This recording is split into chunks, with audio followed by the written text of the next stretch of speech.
À 2000 mètres d'altitude, ces cordistes opèrent sur ce chantier.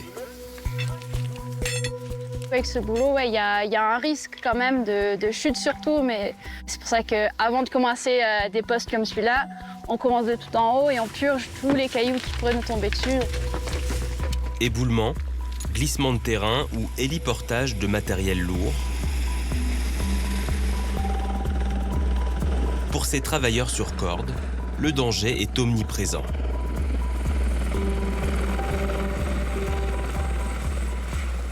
C'est un boulot qui est assez unique, c'est une niche, c'est un autre petit monde. Tant que tu contrôles ton danger, au final, ça va.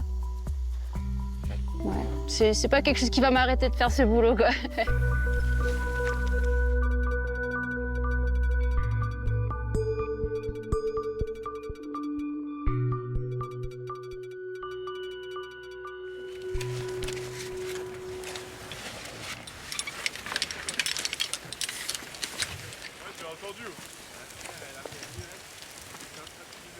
À 26 ans, Ella Freeman exerce un métier méconnu. En tant que cordiste, il y a pas mal de métiers qu'on peut faire. Par exemple, tout ce qui est en urbain, donc en ville, donc à la maçonnerie, des reprises de bâtiments. Après, en industriel, on appelle ça, c'est plutôt comme monter en éolienne, tout ce qui est travaux en hauteur. Puis après, il y a aussi en montagne, comme ici, où c'est reprise de falaise, quand il y a des éboulements.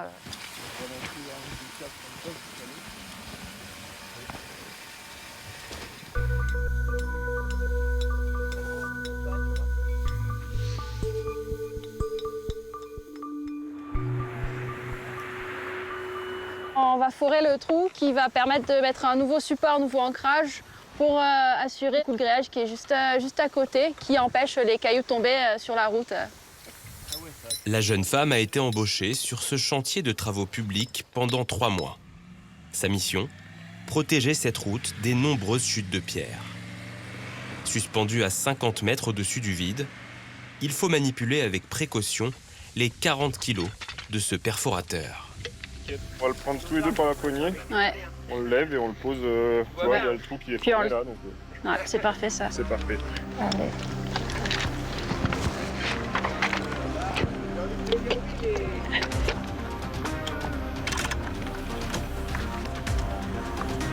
Son terrain de jeu, des chantiers en pleine nature, comme ici, aux portes du parc de la Vanoise.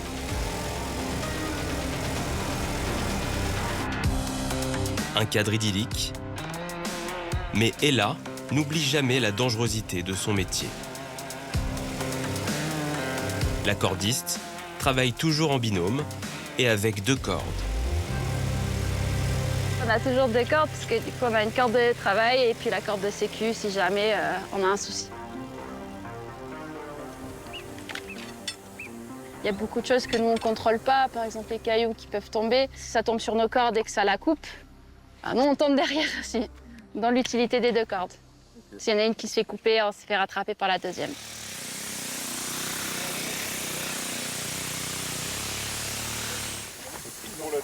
Les aspects les plus difficiles du métier, je dirais, c'est les conditions physiques qu'il faut avoir.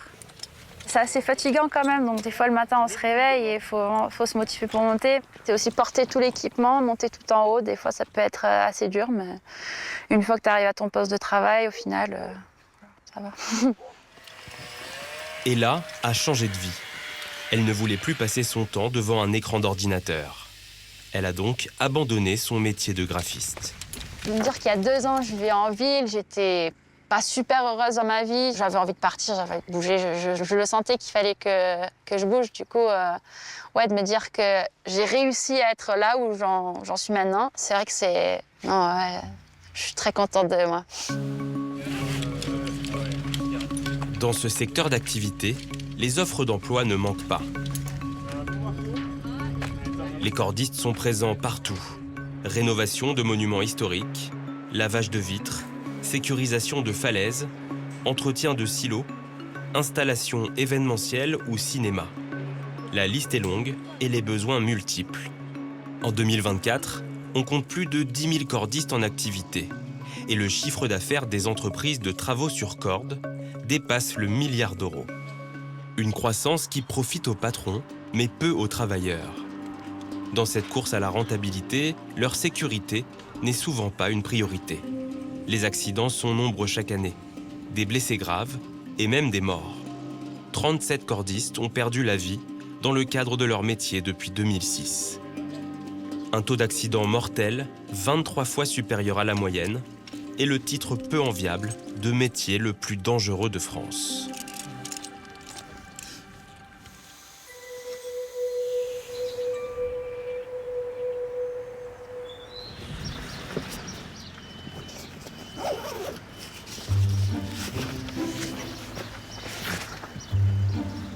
Pendant longtemps, le métier de cordiste s'apprenait sur le tas et sans diplôme. Salut.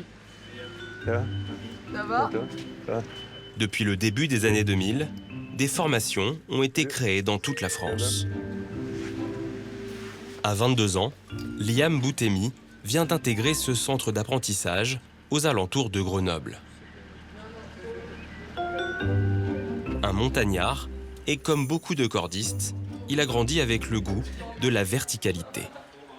Que ce soit de l'escalade, du canyoning, même un peu de spéléo avec mon père, ce qui rejoignait un peu tout entre mes loisirs perso, mes envies professionnelles. C'est vrai que l'aspect danger est plus un facteur cool pour moi qu'un inconvénient, on va dire.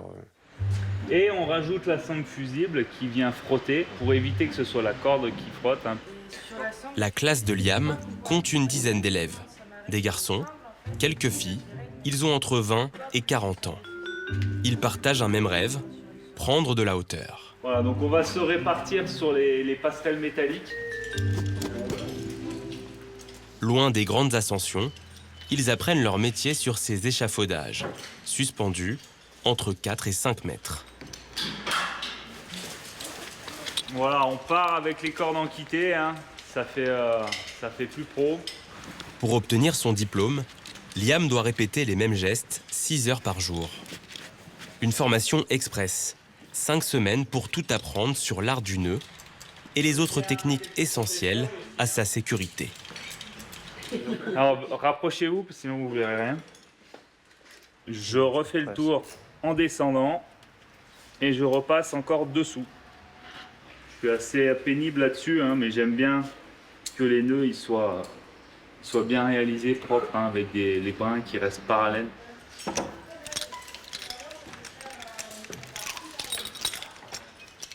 Tour complet, tu repasses dedans, voilà. Ah ouais, d'accord. Ah ouais, en rentrant vers le bas.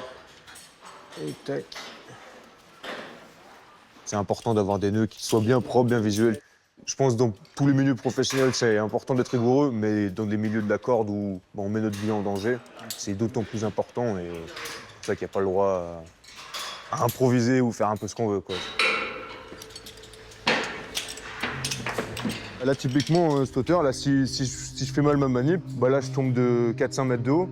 Donc c'est vrai que je peux me tuer, hein, potentiellement. Pour tous les cordistes, apprendre à gérer la peur du vide est un autre grand défi. J'ai quand même un semblant de vertige, je pense qu'on a tous un peu le vertige. On m'a dit qu'il y avait plusieurs vertiges différents en fait, et puis il y a aussi la façon dont on gère son vertige. Moi je fais beaucoup avec la respiration pour aider à ça, donc je respire bien et je me concentre là-dessus. Mais après chacun a ses petites techniques et tout le monde est différent avec ça, et il y a quand même toujours une petite appréhension, mais ouais, je pense que c'est bien de la garder celle-là, parce que justement, au moment où on n'est pas là, allez, je me jette dans le vide, et puis j'ai mal fait mon nœud. Moi, je contrôle bien 15 fois tous mes trucs avant de me mettre dans le vide. Un patron m'avait toujours dit que c'est la peur qui maintient en vie, donc c'est une bonne chose en soi. Chaque année, cette école forme 130 cordistes. Pour obtenir ce certificat professionnel, il faut débourser 3 000 €. Au programme, un peu de théorie. Sur les pylônes, il y a des échelons, donc qui permettent de monter de chaque côté, là. Mais surtout de la pratique. Le groupe se retrouve en bas de ce pylône pour une ascension à 30 mètres. On va monter à la troisième barre en horizontale. On monte là-haut, on fait un ancrage et on redescend pour après faire des manips. C'est encore dans l'autre sens. Pour Liam, c'est sa première intervention en milieu industriel. Faut toujours être en binôme, il faut bien faire attention à son collègue en haut.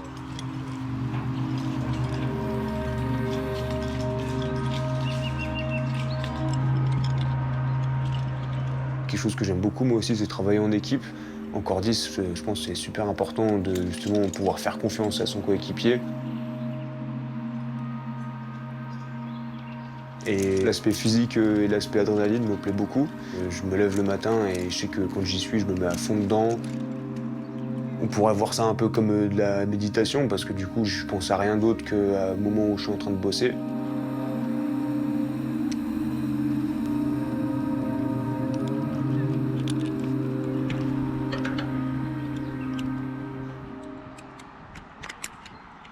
Je me suis rendu compte parce qu'on est allé faire la semaine dernière la grande hauteur, donc c'est sur des grandes falaises, où je crois qu'on avait 40 mètres, un truc comme ça, plus un 200 mètres de vide en dessous après. Et là par contre j'avais un peu le vertige quand même bien, mais je me rends compte qu'en milieu industriel, je l'ai pas du tout.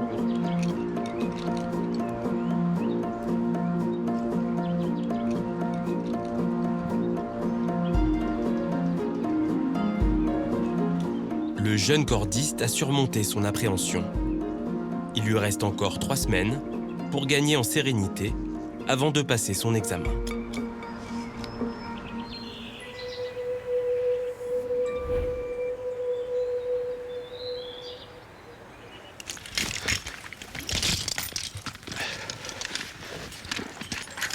Dans la région d'Alès, Grégory Molina est un expert. Ça fait plus de 10 ans qu'il travaille sur corde. Il a cofondé le premier collectif de cordistes en France, en colère face au drame à répétition qui touche ses collègues. L'année 2022-2023, où on a eu, en tout cas sur cette période, 12 mois à cheval sur ces 2 années, on a eu 5 collègues qui sont morts, dont un qui est mort dans l'entreprise où je bossais. Et ça me faisait vraiment la sensation de me dire mais bordel, en fait, ce truc, en fait, c'est comme des éclairs en fait, qui me tombent sur la gueule, qui tombent un peu au hasard. Et c'est quand que ça va me tomber sur la gueule, en fait, ce truc. Grégory se bat pour améliorer sa sécurité et celle des autres. Lorsqu'il ne travaille pas, il consacre tout son temps libre à son combat. Ça va bien? Ouais, ça va, super. Salut. Salut Loïc. Greg, enchanté. Au niveau des personnes, si tu sais s'il y a d'autres personnes qui vont arriver. Il y a clairement d'autres personnes qui sont censées arriver, mais après. Après, c'est le week-end, quoi. Ce samedi, dans les Calanques de Marseille, Grégory a donné rendez-vous à des volontaires. Face à des employeurs peu enclins à investir dans la formation, ces cordistes ont décidé de prendre leur sécurité en main. Ça va? Ça va et toi? Bah ouais, carrément. Grégory commence la journée avec gravité.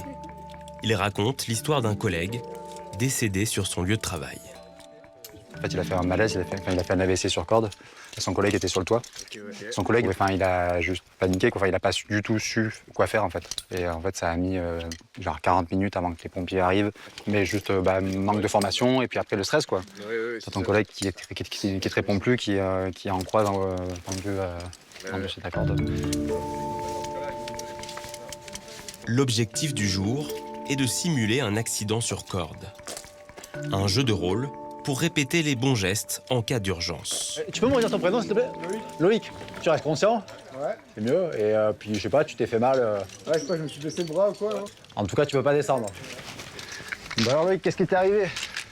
J'ai cassé le poignet, là. Je te mets ton descendeur sur ton harnais parce que l'idée de cette manière, c'est que ça devrait te maintenir un peu plus droit, quoi. Ouais. Bon, ben là, on va être prêt à descendre. Ok. Hop. Hop. Non, franchement, c'est top. Avec l'asso, ils organisent des trucs comme ça, moi je trouve ça bien. Et je me doutais que j'avais oublié pas mal de trucs et là, je m'en rends plus compte, quoi. Nickel. Bon, mais les pompiers sont là. Merci. Pourquoi nous, association des cordistes, faisons ça un samedi matin après le travail et de manière bénévole. Malheureusement, c'est pas fait au quotidien sur les chantiers et dans les entreprises dans lesquelles on travaille, alors que c'est réglementaire. C'est une obligation qui est dans le code du travail.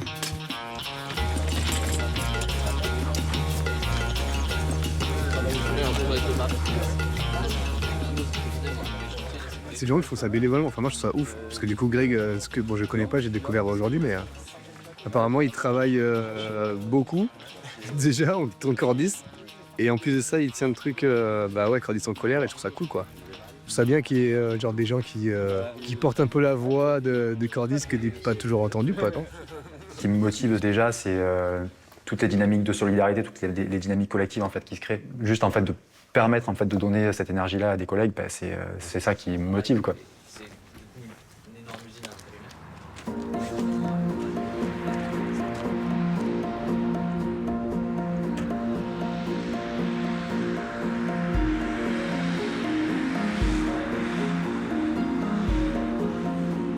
Après une journée de travail, Ella et Johan rentrent chez eux, à seulement 2 minutes à pied du chantier. Comme la majorité des cordistes, ce couple mène une vie nomade. C'est dans ce camion aménagé qu'ils parcourent la France. Du coup, avec mon copain Johan, ça va faire 1 an et demi qu'on est ensemble dans le camion, qu'on vit dedans. On se déplace un peu partout en France, voire en Europe quand on prend des vacances. Dès qu'on a un nouveau chantier où on va aller, même s'il a 5, 8, 10 heures de route de l'autre côté de la France, si ça nous intéresse vraiment, bah, on y va. Hein. Et non, ça me plaît vraiment, la liberté en fait qui va avec. On a la cuisine, du coup, notre planche, l'évier, le gaz, on a même un petit four qui se cache. Notre salle de bain. Puis on a le frigo. L'été, quand il fait 40 degrés, que ça chauffe, le fromage, les yaourts, le lait. Mais vivre à deux, dans 6 mètres carrés, n'est pas toujours évident. Ouais, une maison, ça peut me manquer, mais les jours de grosses pluies, les tempêtes, ou les jours où je suis un peu malade. Il n'y a pas tant de place que ça au niveau de se déplacer et tout ça, mais on a la place pour nos affaires, quoi. Il y a ce truc-là aussi de la vie en couple en camion, c'est qu'on est tout le temps collés. En plus, on bosse ensemble. On n'est pas en binôme ensemble, tu vois, la journée. Hein, non, ce serait trop. Parce que c'est trop après. Ça peut potentiellement mettre des tensions qui durent des jours. Parce que, bah, tu sais, quand on est trop collé, quoi. Des fois, il y a un peu ce truc de t'as besoin de ton espace, il fait moche dehors, et donc t'es. Il y en a un sur le lit, un sur la banquette. Ouais, ça fait un peu. Bon, voilà, après, tu mets tes écouteurs, et puis chacun voilà, fait sa vie, oui. Si le couple a adopté la vie nomade, c'est aussi par choix économique. Aucun loyer, et entre leur salaire et les primes de déplacement, ils gagnent en moyenne 3 000 € chacun. Moi, personnellement, je mets 1 500 € de côté par mois, quoi. C'est très confortable. Enfin, pour un truc où on se sent aussi libre que c'est notre cas, c'est étonnant, ouais. Oui, c'est vraiment génial. Oui, je les ai rangés, je m'en suis mis sur mon plat, mais pas le tien. Pourquoi j'ai une cuillère? Je trouve pas les fourchettes. Le fait d'être nomade, et c'est vrai qu'il y a pas mal de gens, du coup, quand on va se garer quelque part, on a peut-être des fois des regards un peu bizarres. On a remarqué que la meilleure approche, en vrai, c'est quand on arrive quelque part, on parle aux gens, on se présente. On est là, on travaille là, ça dérange pas, non, tout c'est bon, du coup. Puis direct, les gens, ils ont une meilleure... ils se sentent un peu plus à l'aise.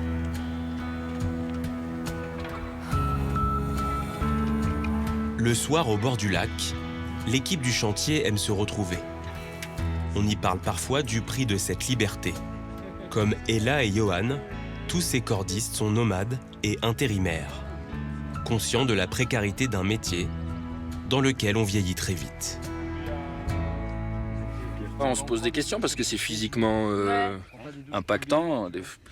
On se demande aussi combien de temps ça va tenir, est-ce qu'on aura toujours la forme, est-ce qu'on n'aura pas de soucis de santé qui vont nous empêcher de faire ça. Dans 10 ans, je vais peut-être réfléchir, on va peut-être se trouver un terrain et se construire un petit pied-à-terre, mais pour le moment, la vie nomade et la vie en cordiste, ça nous va parfaitement bien.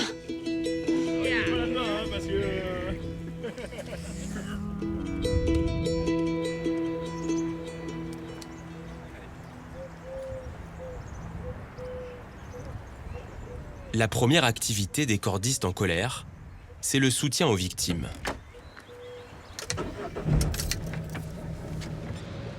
Ce matin, Grégory a rendez-vous avec l'un de ses cordistes blessés au travail. Salut. Salut Théo. Tu vas bien? Ouais, ça va. Bah ouais, nickel.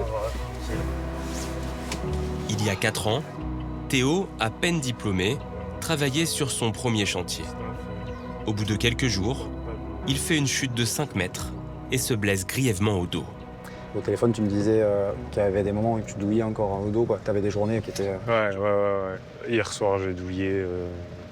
Je vais prendre des médocs et tout pour dormir, quoi. Parce que toi, les fractures, c'est à quel endroit au niveau que tu as eu Lombaire. Théo ressasse le souvenir de cet accident. Au-delà des séquelles physiques, il souffre d'un stress post-traumatique. 6 mois, 1 an après, j'ai eu une dégradation, on va dire psychologique, quoi. J'ai dû arrêter l'escalade, tu vois. Moi, je kiffais ça. Maintenant, ça devient très, très compliqué d'en faire. J'en fais plus en falaise parce que j'ai peur, tu vois. Même la randonnée en montagne, si c'est un peu trop abrupt et tout, j'en fais plus, alors qu'avant, j'étais fondu de ça, quoi. Mais putain, t'as toujours un truc qui revient où j'aurais pas dû faire ci, j'aurais dû faire comme ça, etc., etc. La question de la culpabilité, c'est pas ta faute, quoi. Vraiment, c'est pas ta faute, quoi. C'est dans ce métier. Vraiment, le problème, il vient pas de toi, il est structurel.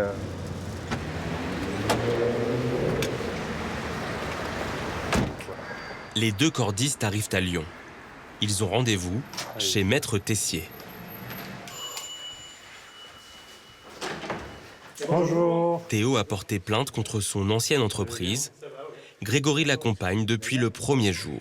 C'est un accompagnement moral, financier, juridique. On n'est pas du tout des juristes, mais en fait, par la force des choses, on le devient un petit peu.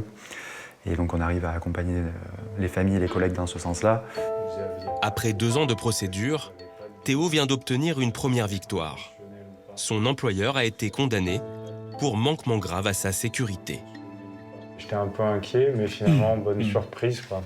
Ouais, très bonne nouvelle, parce qu'on a eu un joli jugement qui justement condamne ces deux sociétés pour la faute inexcusable. Le juge dit expressément qu'il n'y a aucune faute de ta part. Ce qui prend de toute façon le plus de temps, c'est les dossiers juridiques. C'est des choses qui sont vraiment chronophages, mais qui ont quelque part du sens. Ça crée des garde-fous, en fait, dans la tête des employeurs, en fait. Quand ils savent qu'il y a une condamnation qui est tombée, on fait tout ce qu'il faut pour que le maximum de patrons le sachent. Et ça pose un peu ces garde-fous-là.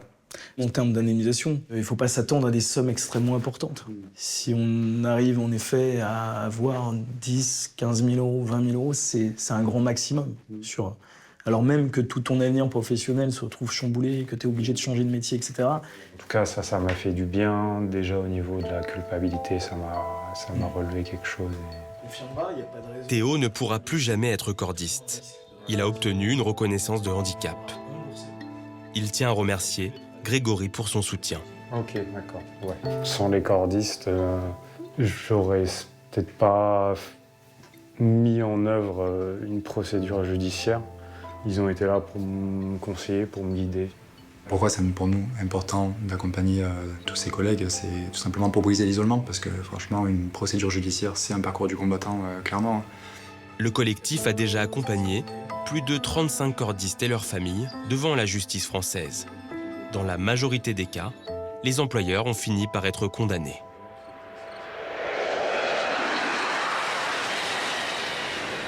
Le lendemain, Grégory est déjà dans le train. Le cordiste arrive à Paris. Moi, depuis que je suis ado, je suis dans les manifs sur plein de sujets, sur les questions antinucléaires, sur les questions de soutien aux sans-papiers. Par contre, c'était la première fois de ma vie que, dans le cadre du travail, je trouvais d'autres collègues avec qui m'organiser et avec qui essayer de construire un rapport de force, en tout cas pour essayer de défendre nos conditions de travail. Je le fais parce que c'est au fond de mes tripes, parce que ça m'anime, parce que ça continue à me filer la chair de poule, en fait. Ce matin, il est attendu au ministère du Travail pour un énième rendez-vous. Face à lui, les représentants des entreprises de travaux sur corde. Le 14e rendez-vous en 3 ans pour le porte-parole des cordistes. C'est un marathon, quoi. C'est un marathon à chaque fois. C'est de rabâcher les mêmes choses pour effacer. En fait, c'est un rapport de force. J'ai envie de dire, notre âme, c'est l'usure, quoi. 3 ans d'un long bras de fer pour changer la loi et mieux protéger les cordistes. Après 8 heures de réunion, Grégory retrouve d'autres membres de son association. Bon alors, vous voulez savoir ce qui s'est passé aujourd'hui? Oui. Sa grande victoire du jour, la mise en place d'un accord qui divise de moitié le nombre d'intérimaires. Ça a discuté en un pourcentage à 10% près, à essayer c'était un peu un truc de marchand de tapis. Ouais. Du coup, normalement, une fois que cette certification elle sera en place, il y aura, dans chaque entreprise, il y aura maximum 40% d'intérimaires. Je trinque avec la bouteille de... On est satisfait que ça avance, d'autant plus que nous, on a commencé ce combat où on est parti de rien, quoi. Et puis on va pas lâcher, surtout pas maintenant. Le prochain objectif pour Grégory, obtenir une revalorisation conséquente des salaires. Le dialogue social entre cordistes et patrons doit encore se poursuivre pendant plusieurs mois. Le temps d'un week-end, Liam, l'apprenti, est de retour chez lui à Albertville. Il vit encore chez sa mère, Virginie. Je fais un petit café avant de partir. Puis du coup, on a fait un super exo au moment où on était à la falaise, là. Bien gérer tes bouts de corde, bien gérer la répartition du poids sur tes nœuds, tout ça. Au lieu de monter, des moments, quand t'as un grande voix... Quand Virginie et son fils se retrouvent, les cordes occupent une large place dans les discussions. C'est elle qui l'a initié à l'escalade lorsqu'il était tout petit. Il devait avoir 5 ou 6 ans, hein, pas plus. Donc j'ai emmené le chien-chien, son doudou, que j'ai accroché. J'étais un petit peu vache, mais c'était la carotte, j'ai trouvé que ça. J'ai accroché le chien-chien tout en haut, sur la falaise, et je lui dis, il est tout seul maintenant, faut aller le chercher, quoi. Et là, hop, il s'est mis à pleurer, et puis là... Et maintenant, je suis traumatisé à vie. Ouais, si, c'est bon. C'est vrai que c'est un aspect vraiment chouette, ça, c'est qu'avec ma mère, on est vraiment soudés. Et là, je suis encore chez elle à 22 ans et c'est avec plaisir. Et c'est vrai que, on sort régulièrement faire un peu de l'escalade, faire des petites balades.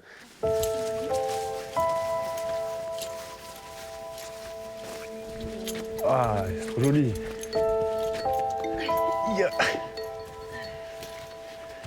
La première fois qu'on se l'a fait après le printemps, quoi, avec les arbres en feuilles, c'est super joli.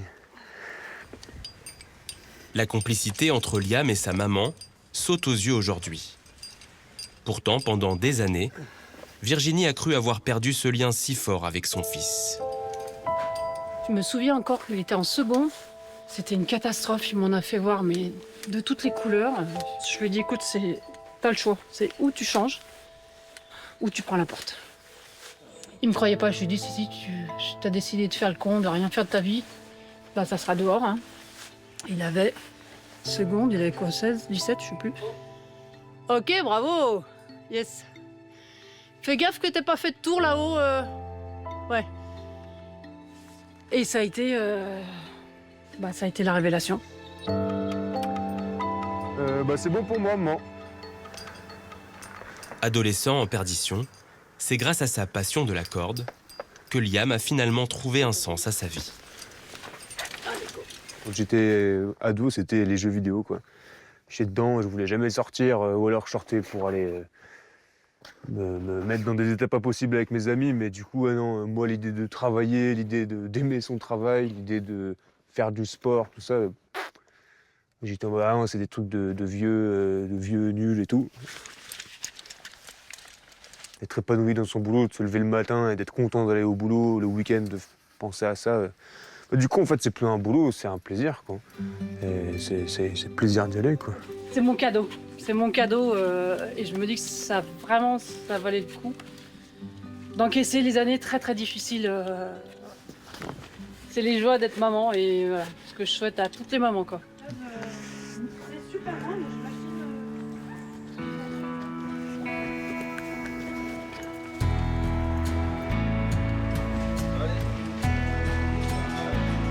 C'est le dernier jour pour Liam. Après une formation de seulement 5 semaines, il compte passer un diplôme complémentaire d'ici 2 ans. Faut bien avouer que c'est vrai que c'est très condensé. Avec 5 semaines pour un métier aussi complet, je pense qu'on pourrait faire 1 an de formation, on n'aurait pas tout vu. Je pense qu'il y a un gros boulot après la formation qui est important à faire, au personnel et aussi au travail, de continuer d'apprendre et de ne pas se jeter en mode « je suis un professionnel ». Comme les élèves de cette promotion, 1200 diplômés deviennent cordistes chaque année.